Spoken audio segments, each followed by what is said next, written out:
craziness, craziness. I'm losing it. I need help. I can't think straight. So many people are just struggling in secret, in isolation. So you feel like your struggle is abnormal or like not allowed. These are super helpful, but like secret, hidden, unknown tips that could help you a lot as a new parent with a newborn that no one tells you. Wisdom that gets passed down from generation to generation, from mom to mom, that nowadays we just have lost. So much of what it takes to thrive as a new parent revolves around.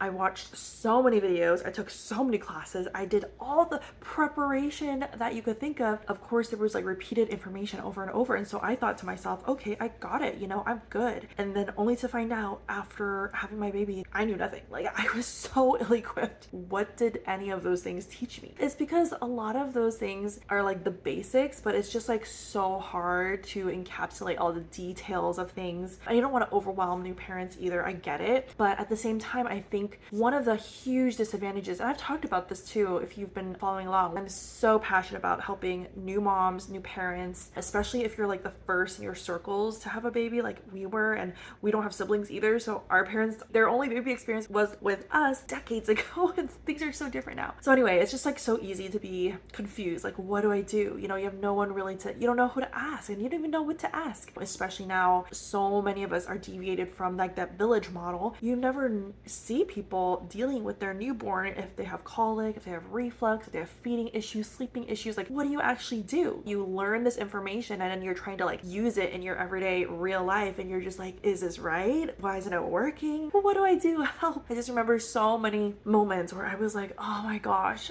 can like an experienced mom just like come and show me how to do everything? I was just drowning. The reason why I want to make this video today is because I have a lot of friends who have been having babies now, like first babies, and they're brand new to everything. And I'm like, girl, I've been there. Like, I know how it is. But also, I've been finding myself repeating these tips, and it's the same tips, but it's like I only knew about it by happenstance. Like I would ask a mom friend about something, and then she would mention this tip, and I was like, oh wow, I never knew that. And then I would use it, and it's like, oh my gosh, game changing. I remember specifically asking a bunch of my mom friends, like texting them in desperation because I was so blindsided by everything. Like, how did I not know, how difficult and how complicated things could be? So I was like, what else do I not know? Like, what else do you wish someone had told you? If you could go back and talk to your previous past self, what tips would you give them? And so I'm so glad I asked that, because I got different things from different people. But it's also interesting because I think when you're past a certain phase, you just don't even remember what you did or what was helpful or what you didn't know, because things are now like so much of the norm, or you've moved on past the newborn phase so much that you're just like, I don't know how I survived it. Like, a lot of moms told me that, like, they're like, I actually don't even know how I got through it.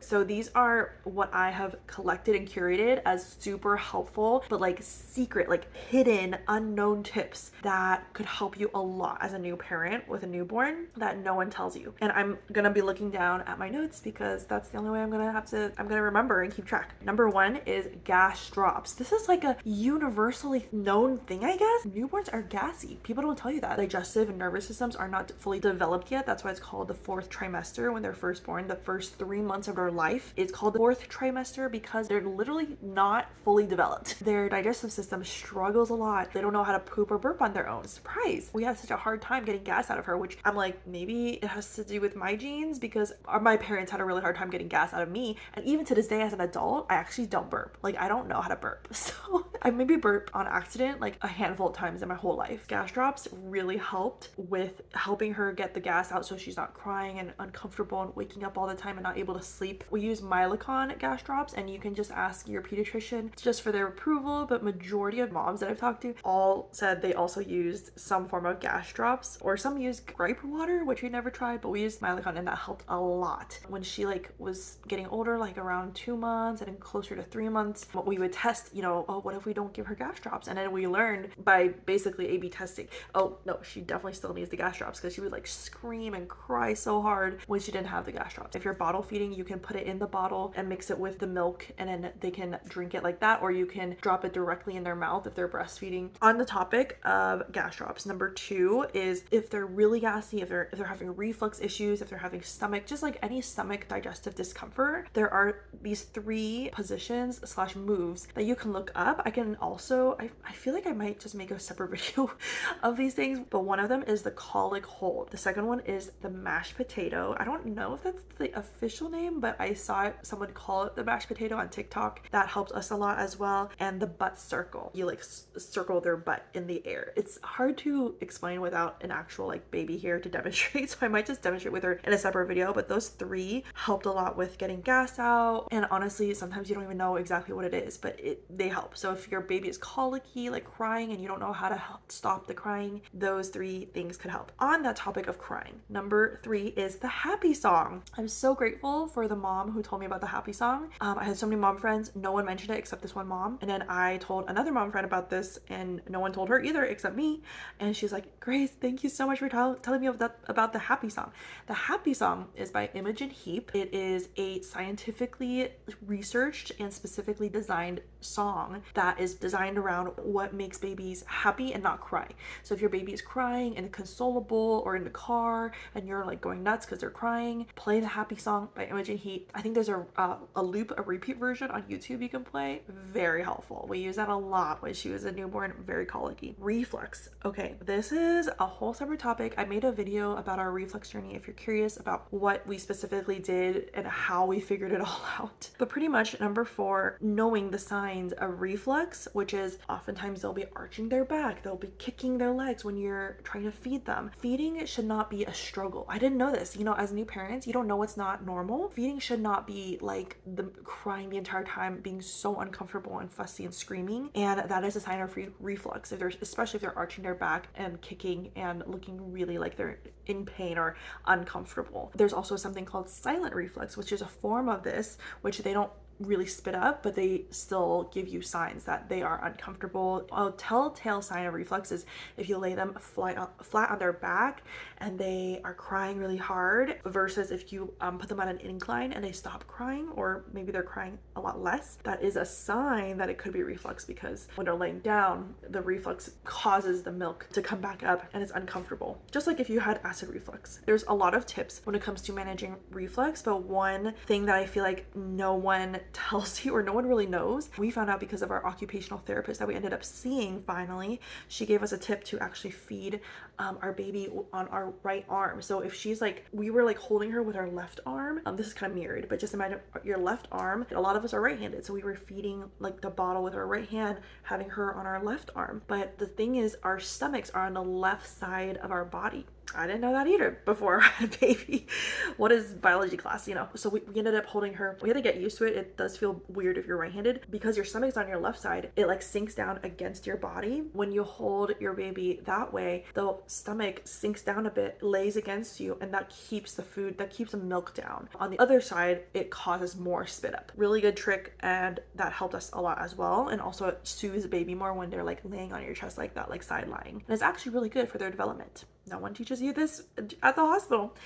Okay, the next one is if something feels wrong, if something feels like it's not normal, or you are not okay, something is affecting your family, negatively, keep seeking help, like insist. And that's why I hesitate to use the word advocate, because everybody told me, and I heard a lot about this, like advocate for your baby, advocate for yourself. What does that mean? As someone who's not used to, before having a baby, I was very like, oh yeah, like tell me what I need to do. Okay, yeah, that's fine. Like I didn't have much like strong opinion when it came to healthcare, honestly. I don't know, like what do I know? I'm not an expert, But then people say, you're the expert of your baby, like you know them best, so advocate for your baby. But then as a new mom, I understand a lot of new moms, including myself, you feel like you're not the expert. You feel like you have no idea what you're doing. For example, for the reflux, right? A lot of pediatricians and people who work in like the hospital, like even the lactation nurses and the postpartum care ward, a lot of them are not trained specifically on like oral ties, the latch, like really making sure it's a really good latch with no air intake, how to deal with reflux, like the specific issues. And so you have to like insist, like, what is the next step that we can take? What are some options that we can look into?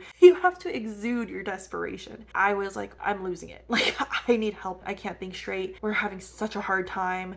The first pediatrician we had was not a good fit. She was very dismissive, and I felt so frustrated and unheard, and in a way kind of gaslights you, being like, oh, maybe I'm just like being too crazy and like I need to calm down, you know. No, there are real issues. They don't see your everyday reality that you're living through, so they don't actually know what you're going through. So we finally switched to another pediatrician, our second one, and oh my gosh, we had to wait 2 weeks to see her. It was the longest 2 weeks of my life, but she made all the difference. Like, seeing a pediatrician who actually gets you makes all the difference. But anyway, she was so much more understanding, hearing us out, hearing through our concerns, what's actually going on. She asked questions, didn't seem to rush, and it made such a big difference to just like my emotional mental health too, being like, okay, she actually gets it, and she actually will help us consider like what is the best next step, instead of just like trying to get us out of the room. It just seems like very band-aid solutions. Like, you want to really figure out like how to help your baby. And so if there's anything like reflux or oral ties or feeding issues, latch issues, waking issues, just like talk to your pediatrician, insist that you really want to get to the bottom of it. You might even ask for like, can we get referred out to a specialist? Like, is there a specialist we can see who might know more about this? You can't trust that they're gonna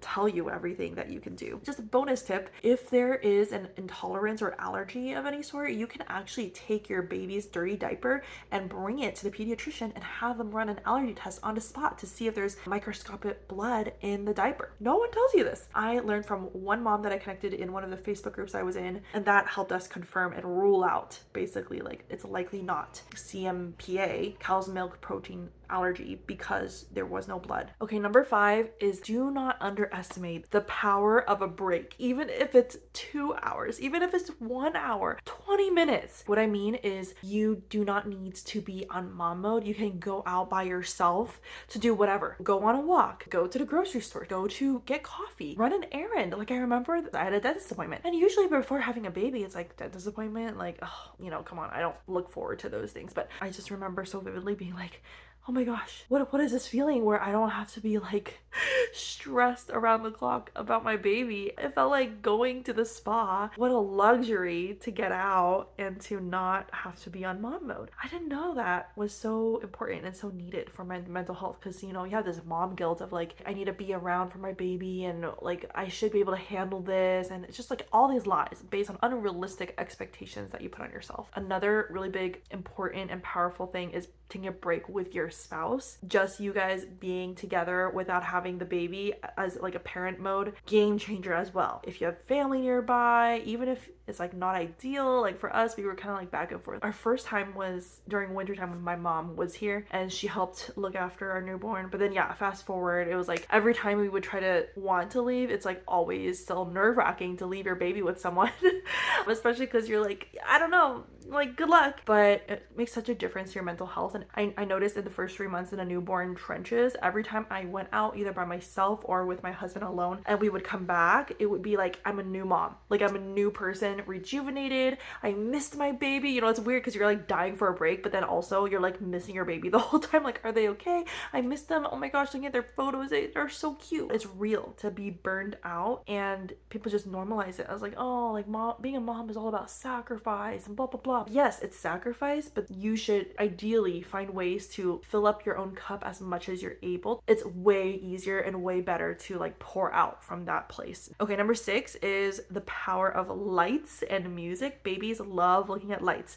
We have a wall, it has like fairy lights that I put up. I didn't even think like babies would like that, but I just like the look myself. And so there's like little sparkling lights, kind of like Christmas lights, and music as well, like the happy song or soothing music. For us, we played worship music, and she seemed to like really like worship music. It would like soothe her. And it's funny because of course they're humans, like humans are affected by lights and sound, but when you have a newborn, it's hard a lot of times to remember that they are humans. They also are soothed by the same things that would calm us down as well. So show them lights, like bring them closer to a light source, play calming music, experiment with kind of different songs and sounds. You'll eventually find things that work for your baby to help soothe them if they are crying a lot or fussy. I think this is number 7. Sorry, I lost count. Blowouts. Okay, our baby to this day still poops a lot, like has a lot of, but as a newborn, it was a lot. Praise God for a good digestive system, but we had so many blowouts all the time. And then people kept saying, like, maybe you need to size up. We kept thinking, like, is she supposed to be wearing these size diapers at this point? Like, I feel like these size diapers older babies are not wearing. Don't stock up on diapers too quickly, because I bulk ordered a lot thinking, oh, it's more cost efficient, but it's actually like you're left with a lot of leftover diapers of that size, because in the first 6 months, 3 months especially, they grow really fast usually. But also, you know, babies all have different body structures, and so for our baby it makes sense that she has very wide hips, I think, so that's why she sized up very easily, because I had wide hips, my mom has wide hips, and it just kind of runs in the family. So she right now at almost 6 months, she's wearing size 6 diapers, which it's funny because we know like toddlers who are wearing size 3. Every baby really is different. You can experiment and just see, but usually if it feels tight, the waistband, the tabs aren't like close enough and they're kind of like spread out a bit, it's probably because it is too small. And also make sure to make the leg holes tight enough, wrap the thigh areas tight enough and snug enough so that the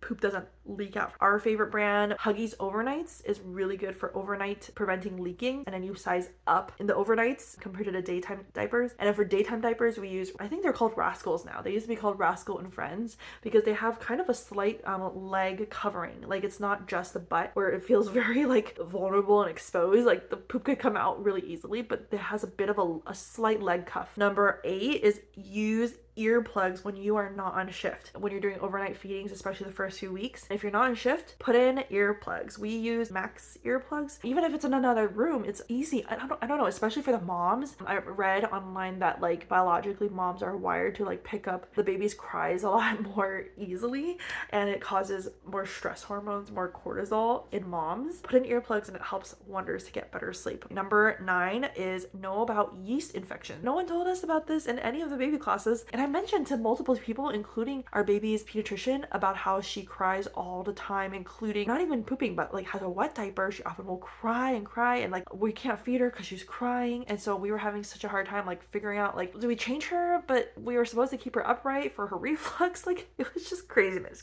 Finally, I mentioned this to one mom just like off chance, and we just know each other on Instagram actually. So she mentioned, oh, it might be a yeast infection. You might want to look into that. Yeast infections are different from diaper rash. They're like little bumps very close together, it like in the crease. If you don't look closely, you don't even see it. One other mom actually mentioned to me about antifungal cream to use for yeast infections, but I didn't know the science. Like, so I didn't know that if a baby is crying, not just when they have pooped, but also when they have a wet diaper, it might actually be because their yeast infection, the red bumps, are being irritated. So I felt so bad. I remember feeling like, oh my gosh, how did I miss this? Because sure enough, I took a very close, I opened up her butt cheeks and I looked in and I was like, oh my gosh, there's like little red dots. I didn't even know. I didn't see, because we took pictures, sent it to her pediatrician and the nurses, and they prescribed to us antifungal cream. And antifungal cream also shouldn't be used too much. Just follow the recommended dosage because it can make the skin too raw. Don't ask me how I know.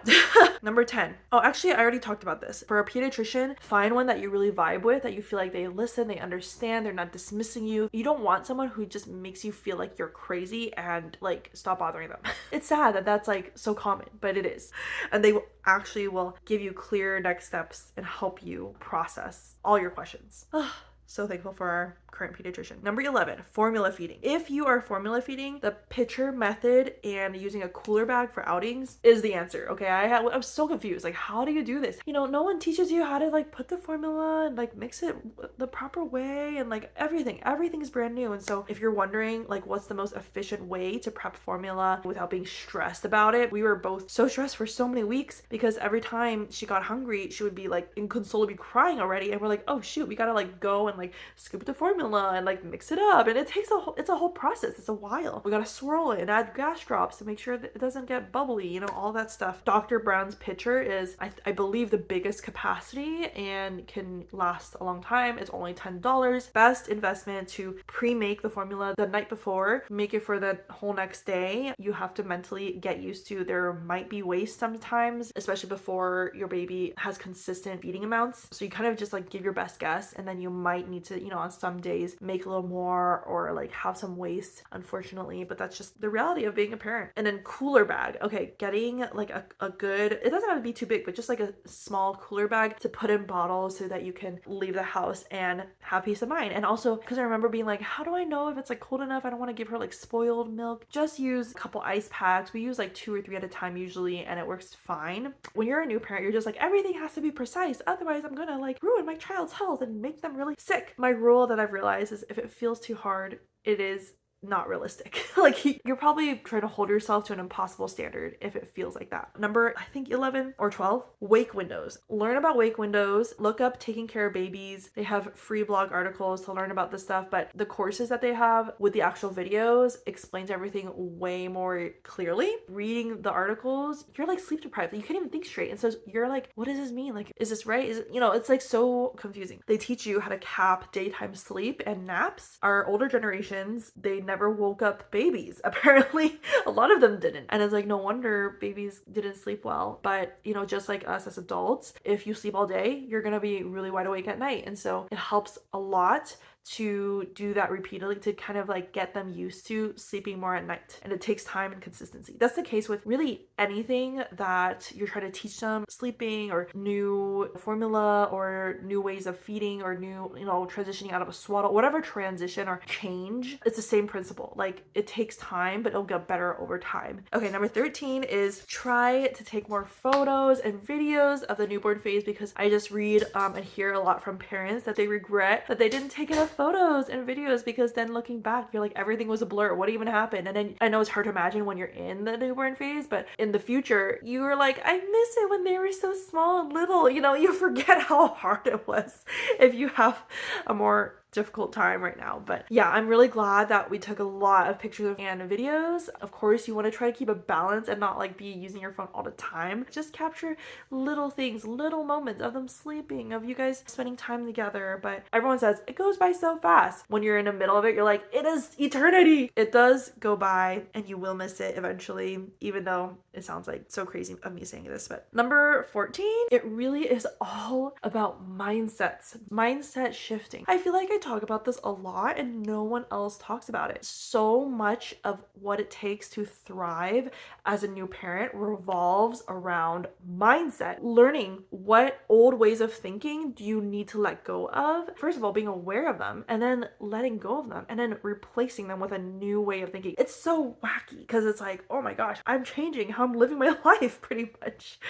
There's so many ways that as a new parent, you have to like adapt. I've talked about this before. If you are not malleable with your mindset, it's going to be really hard because you're resisting the changes that need to happen inside yourself to grow your confidence and your peace and your joy as a parent. A couple top of mind things with regards to like the newborn phase, especially if you have a colicky or refluxy newborn, is it's all about experimentation. There's no like straight path to finding the solution, unfortunately. It's just trying everything, seeing what helps, seeing what doesn't. There's no way you can like control all the variables. Sometimes maybe in a few exceptions you can, but majority of times you have to just like do all the things and then back off one by one to see like, okay, what don't we need to do anymore, if that makes sense. It's called the step down approach that our pediatrician said for reflux, for example. Is like, we were like, what should we try? Should we do this or that? And she's like, let's just like try all the things and then one by one like see if we can wean her off of certain things. That'll show us what's actually needed or not. The second mindset is surrender. Surrender is so difficult in our world, especially like with technology. You have this illusion of control more and more. As a new parent, you quickly realize, wow, there's so much you can't control. So much of it is about surrendering control and outcomes and predictability and what you want to happen, your preferences, your schedule. You surrender. You have to like just let it all go. Just ride the wave if you want to stay sane. And then the third one I mentioned is asking for help. It's a brand new muscle for a lot of new parents. I was just talking to another mom friend who just had a newborn. I hadn't seen her post on social media in a while, so I was like, wonder what's going on. Like, is she having a hard time? Or maybe she's just like in her newborn bliss. I don't want to like disturb her. Like, people on the outside don't know what's going on unless you actually vocalize that you need help. Like, this is what I also realized like in my own journey after I posted on my Instagram story, like I didn't say like help. I was just sharing like the reality of like what we were going through and like having a hard time grappling with all these things. Praise God, I'm so thankful. One of my friends flew in. She offered to fly in to help us because she was like, it seems like you guys are still having a hard time. It was like we were at the 6 or 8 week mark, between 6 to 8 weeks. And by then, a lot of people kind of assume like, oh, you guys probably are in your groove now. But no, we were still dying, especially me. This friend said if she hadn't seen on my Instagram story, like she wouldn't have known that I needed help still. She doesn't have kids. She doesn't know what it's like. For a few weeks, I think I was more quiet on social media. Like I wasn't really sharing as much because I was just like having a hard time with postpartum depression. And I saw another like friend who, she's an older mom. She's retired now, but she was surprised to hear that I was having a hard time because she was like, oh, like on your social media, it looks like you guys have it down, you know? And so maybe she only saw like the good posts, like the highlight moments, but I was telling her like, yeah, I don't know. It's hard. Like I'm having a hard time. I'm really struggling, basically. So people don't know what they don't know. They don't know how to help you if you're not like voicing it. And part of that is, again, the mindset of like being okay with not being okay, not having shame or stigma around like, oh, I don't want to look ungrateful, or I don't want to look, like I'm a bad mom, or I'm not good at this, or so much of it is around these unrealistic expectations that we have, that we hold ourselves to, because so many people are just struggling in secret, in isolation. So you feel like your struggle is abnormal or like not allowed. Again, reach out. If you have mom friends in your life, if you have anybody around you who can just come over and just like talk to you, that makes a world of a difference. The last mindset I just will mention real quick is there's no one right way for so many things. I think before having a baby, you're like, tell me the answer. Like, what's the best way? What's the most efficient? I want to optimize everything. The reality is, and I remember hearing this and I didn't believe it until later on having a baby, I realized, oh, this is what people are talking about. Every baby is different. Every mom, every parent, every situation is unique. There really is no one right way. I kind of knew it in my head, but I didn't really believe it until going through what we went through. And so every person's like decision when it comes to parenting and taking care of a baby, it's so personal. It depends on so many different factors. There's no space for judgment when it comes to like, what do people do when it comes to feeding or sleeping, or what do they choose? What method do they choose? How do they discipline their kid? Like there's so many different ways you can parent, and there's no one right way. There's no manual. There's no rule book. And it's hard to swallow. It's hard to really like accept in a world that tells us there are rule books and that there are playbooks and answers and formulas. So a lot of it goes back to the experimentation and surrender piece. Again, it's all full circle. I want to say that was number 14, but I feel like I included at least 2 more. So that was probably like 15. I'll just say those are the 15 tips, maybe 16, but 15-ish tips. And I hope that some of them help you as a new parent, because this is like wisdom that gets passed down from generation to generation, from mom to mom, that nowadays we just have lost. Everyone's situation is different. It's just a struggle. That's why I make these videos, because I'm like, I want to help the moms out there, the parents out there who are struggling and don't know what they don't know. If you have any other questions about anything I talked about in here, leave them down below. And if you are a parent already, leave other unknown hidden tips and tricks that maybe I didn't even mention, maybe I don't even know about them. I don't know. Just put them in the comments so we can help other parents. Please. We need to help each other. All right. Bye, guys.